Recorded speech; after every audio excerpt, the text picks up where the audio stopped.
2022년 3월 16일 새벽 예배를 하나님께 드리겠습니다. 다 같이 기도하시겠습니다.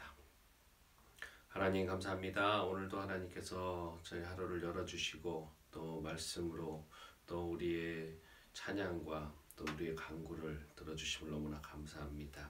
항상 매 순간 이렇게 예배 드릴 수 있고 또 하나님께 대화할 수 있는 것이 너무나 감사함인 것을 잊지 않게 해주시고 우리 마음의 중심을 잡게 해주시고 우리 마음이 먼저 하나님을 바라보며 하나님 진실한 하나님의 뜻에 순종하려는 마음으로 시작하는 그런 우리 삶이 되게 하여 주시옵소서. 하나님 오늘 하루도 하나님께서 인도하실 줄 믿습니다. 예수님의 이름으로 기도드립니다. 아멘. 우리 찬송가 303장 찬양하시겠습니다. 찬송가 303장 날 위하여 십자가에.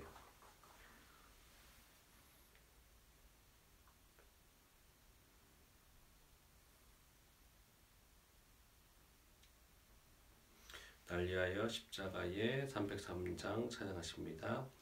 날 위하여 십자가에 중한 고통 받으사 대신 죽은 주 예수의 사랑하신 은혜여 보배로운 피를 흘려 영영 죽은 죄에서 구속함을 받은 우리 어찌 찬양 안 할까. 예수 안에 있는 우리 한량없이 즐겁고 주 성령의 위로함이 마음속에 차도다.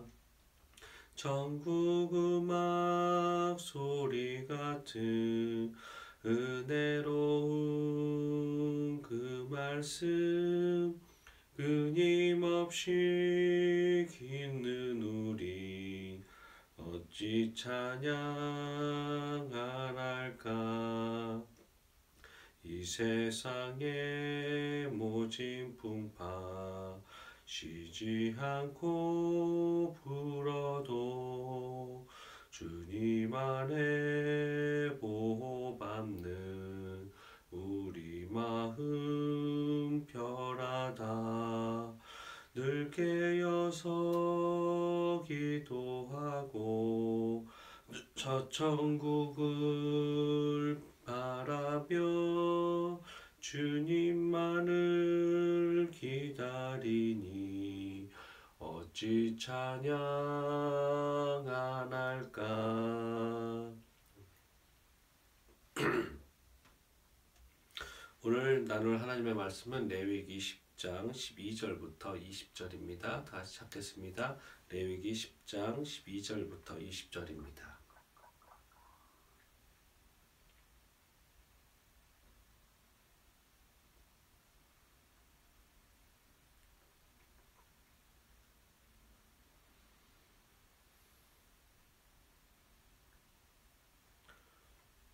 레위기 10장 12절부터 20절 우리 한 목소리로 같이 읽겠습니다. 모세가 아론과 그 남은 아들 엘르아살에게와 이다말에게 이르되 여호와께 드린 화제물 중 소재에 남은 것은 지극히 거룩하니 너희는 그것을 취하여 누룩을 넣지 말고 제단 곁에서 먹되 이는 여호와의 화제물 중 내 소득과 내 아들들의 소득인즉 너희는 그것을 거룩한 곳에서 먹으라. 내가 명령을 받았느니라. 흔든 가슴과 들러 올린 뒷다리는 너와 내 자녀가 너와 함께 정결한 곳에서 먹을지니 이는 이스라엘 자손의 화목제물 중에서 내 소득과 내 아들들의 소득으로 주신 것임이니라. 그 들어 올린 뒷다리와 흔든 가슴을 화제물의 기름과 함께 가져다가 여호와 앞에 흔들어 유제를 삼을지니 이는 여호와의 명령대로 너와 내 자손의 영원한 소득이니라. 모세가 속건 속죄제 드린 염소를 잡은즉 이미 불살랐는지라.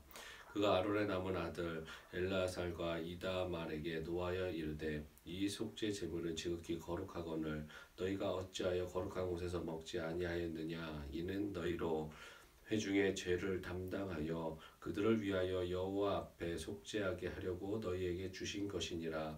그 피는 성소에 들려오지 아니하는 것이었으니 그 제물은 너희가 내가 명령한 대로 거룩한 곳에서 먹었어야 했을 것이니라. 아론이 모세에게 이르되 오늘 그들이 그 속죄제와 번제를 여호와께 드렸어도 이런 일이 내게 임하였거늘 오늘 내가 속죄제물을 먹었더라면 여호와께서 어찌 좋게 여기셨으리요. 모세가 그 말을 듣고 좋게 여겼더라. 아멘. 오늘은 진정한 순종은 마음에서부터 시작됩니다 라는 제목으로 하나님 말씀 나누겠습니다. 오늘 본문은 크게 두 파트로 나뉘는데요. 12절부터 15절은 제사장 음식 규례 관련 규례를 보면 앞에서 이미 언급함과 같이 화목제와 소제의 제물 중에 제사장 몫이 있음을 거론하고 있습니다. 그리고 끝으로 16절부터 20절은 백성을 위한 속죄 제물로 드려진 것 중 제사장들의 몫으로 정해진 것을 아론의 아들 엘르아살과 이다말이 먹지 아니하고 불태워버린 것에 대해서 모세가 하나님을 통해서 받은 규례를 전했음에도 불구하고 순종하지 않은 이 아들들을 바라보며 화내고 있고 또 분노하고 있는 것을 정확하게 진술하고 있습니다. 그랬을 때 아론이 변명을 하면서 그 책망에 대해서 얘기를 하고 있습니다.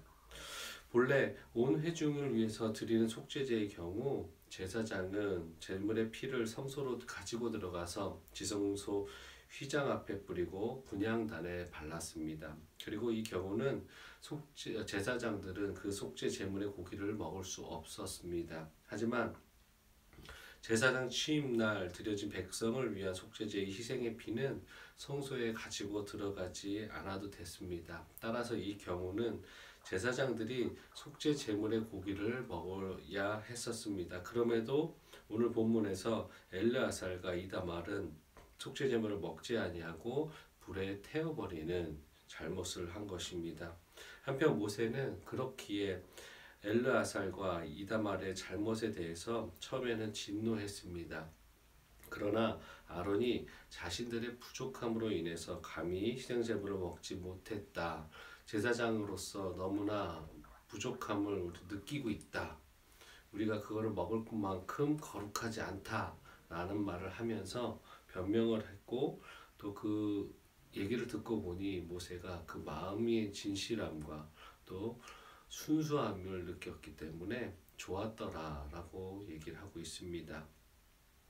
이는 하나님의 법을 지킴에 있어서 형식적으로 문자적으로 그 법을 지키는 것이 중요한 것이 아니라 오히려 그 마음 중심에 여호와를 경외하고 사랑하는 마음으로 행하는 것이 중요함을 교훈하고 있다고 할 수 있습니다. 또한 아론의 변명을 들은 모세의 반응은 성도가 이웃을 대할 때에 어떠한 마음으로 오직 말씀의 기준에서 넌 이거 안 지켰지 이거 안 지켰지 이러니까 너는 이렇게 징계를 받는 것이 마땅하다 이런 식의 판단을 하는 것이 아니라 상대방의 상황과 처지를 충분히 이해하고 사랑과 권면을 해야 됨을 모세의 행동을 통해서도 확인할 수 있습니다. 오늘은 19절이 주는 교훈을 조금 더 살펴보겠습니다. 19절 우리 한 목소리로 하셨습니다.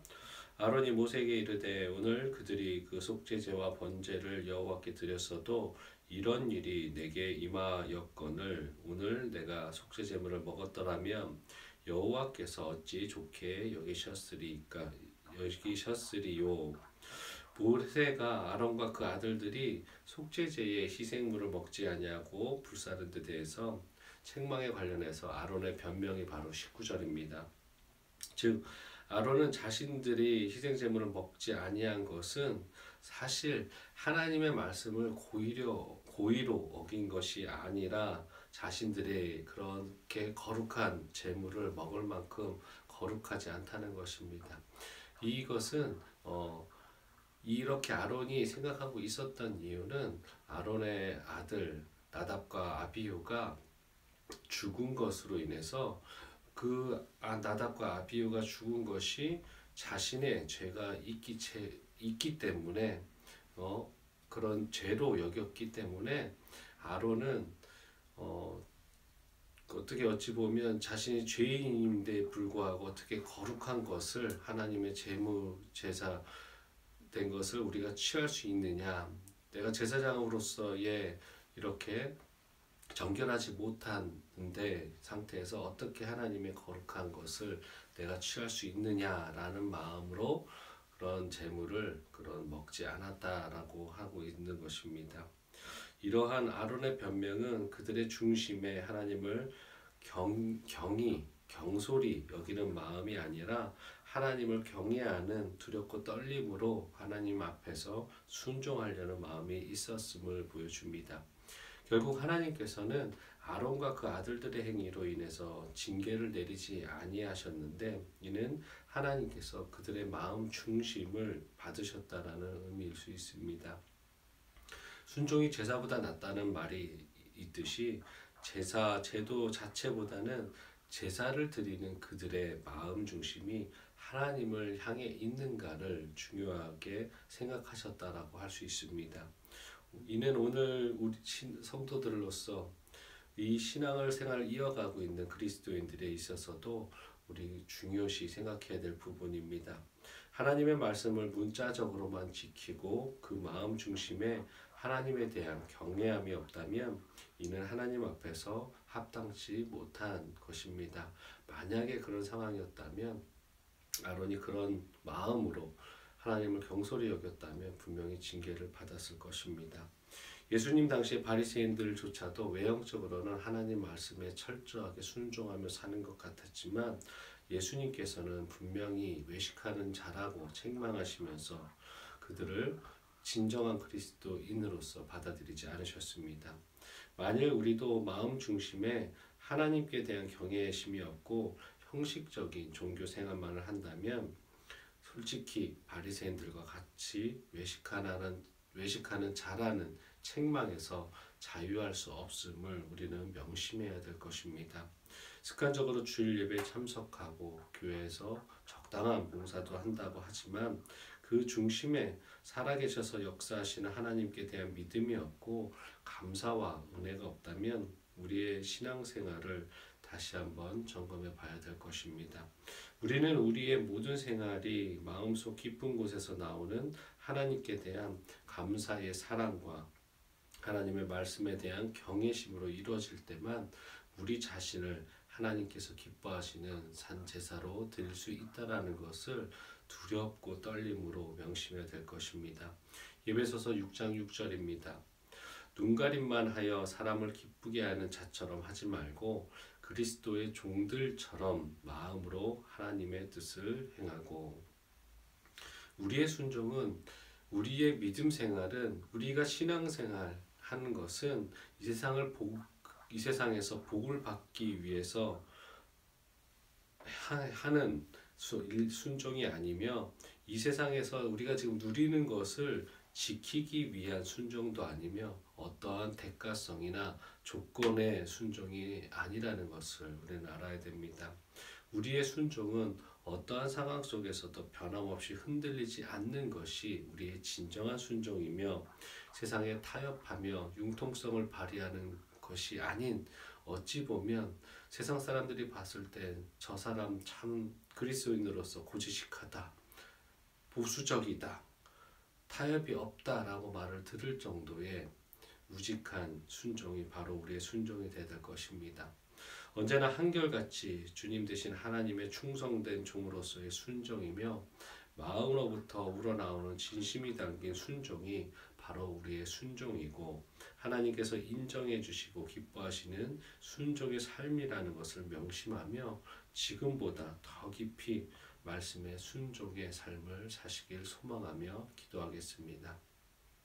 우리의 마음 중심이 진심일 때 우리의 행동이 미처 그 마음을 따라가지 못할지라도 분명히 하나님께서는 중심을 보시고 잘했다 칭찬해 줄 것입니다. 그럴 때 우리가 마음에 있는 만큼 행동으로 옮길 수 있는 능력 또한 도우심 또한 하나님께서 같이 하여 주실 것입니다.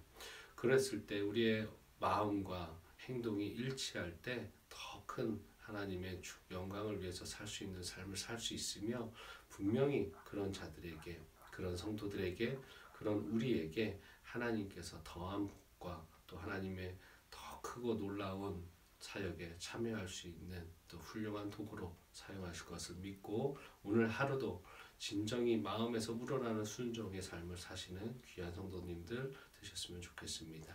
다 같이 기도하시겠습니다. 하나님 감사합니다. 오늘도 하나님께서 우리를 사랑하여 주셔서 하나님 이 아론의 진정한 마음이 우리의 마음이 될 수 있도록 도와주시옵소서. 하나님 모든 상황 가운데서도 자신을 돌아보며 하나님 상황 속에서 나의 부족한 점과 나의 나약한 것을 솔직히 말씀에 비춰서 바라보는 하나님 아론의 마음을 우리의 마음이 되게 도와주시옵소서. 하나님 우리가 하나님 형식적으로 하나님 예배 참석하며 또 그리스도인이라면 주일 예배 참석하는 것을 당연하게 생각할진데 하나님 억지로 드리거나 하나님 어쩔 수 없이 드리거나 하나님 형식적으로 드리는 우리의 모든 예배가 되지 않을 수 있도록 도와주시고 하나님 진정으로 예배자의 삶을 살며 하나님 말씀을 듣고 깨달았다면 하나님 기쁨으로 순종할 수 있는 하나님 진실된 마음까지도 허락하여 주시고 우리의 마음밭에 오직 하나님의 말씀만이 심겨질 수 있도록 도와주시옵소서. 그래서 이 세상을 살아가면서 더욱더 담대하게 하시고 이 세상을 하나님 아버지 안에서 흔들리는 것이 아니라 이 세상을 조정하며 이 세상을 이끌어가는 빛과 소금의 역할하는 우리 모든 성도님들 되실 수 있도록 인도하여 주시옵소서. 하나님 오늘 하루도 하나님을 위해서 살겠습니다. 그렇게 살 수 있는 힘 또한 허락하시고 하나님 우리 성도님들 한 분 한 분 건강 지켜주시고 강건할 수 있도록 도와주시옵소서. 감사합니다. 예수님의 이름으로 기도드립니다. 아멘. 하늘에 계신 우리 아버지여 이름이 거룩히 여김을 받으시오며 나라가 임하시오며 뜻이 하늘에서 이루어진 것 같이 땅에서도 이루어지이다. 오늘 우리에게 일용할 양식을 주시옵고 우리가 우리에게 죄 지은 자를 사하여 준 것 같이 우리 죄를 사하여 주시옵고 우리를 시험에 들게 하지 마시옵고 다만 악에서 구하시옵소서. 나라와 권세와 영광이 아버지께 영원히 있사옵나이다. 아멘. 우리 이 시간에 다 같이 중보기도 나누며 또 각자의 기도하는 우리 기도 시간을 좀 갖겠습니다. 첫 번째로 나라와 민족을 위해서 기도해 주십시오. 이 나라가 공정하고 정의롭고 법이 살아있는 국가가 될 수 있도록 사회가 될 수 있도록 기도해 주시고 두 번째로 세계 선교를 위해서 또 우크라이나와 러시아가 계속해서 전쟁을 끝내지 않고 있음으로 인해서 세계가 어찌 보면 두 갈래로 나뉘고 있는 것 같습니다. 하나님께서 원하시는 화평과 평화가 또 안정이 이 세계에 다시 한번 허락될 수 있도록 우리 그리스도인들이 간절하게 기도해야 될 것입니다. 그리고 마지막으로 우리 말씀 중심 교회를 위해서 기도해 주십시오. 말씀과 기도가 살아있는 말씀과 기도가 넘치는 공동체 될 수 있도록 기도해 주시고 우리 성도님들 한 분 한 분 건강하실 수 있도록 또 혹시라도 육신의 연약함이 생기셨다면 빨리 회복할 수 있도록 기도해 주시고 서로에게 관심 갖고 서로의 중보 기도를 가지고 기도하셨으면 좋겠습니다. 다 같이 기도하시겠습니다.